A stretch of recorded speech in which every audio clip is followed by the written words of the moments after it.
हा high frequency com आहे.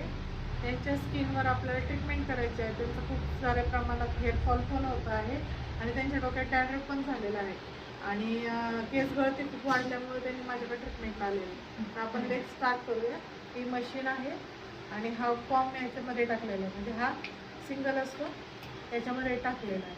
आता हे मी स्किनवर टच करते, त्याच्यानंतर बटन चालू करते, त्याचं थोडंसं पॉईंट वाढवते आणि हा आपण हलक्या हलक्या हाताने हा कॉम आपण त्यांच्या स्किनमध्ये आपण फिरवतोय. म्हणजे स्किनला चिटकल्याशिवाय याचं कामच होणार नाही, कारण आपल्याला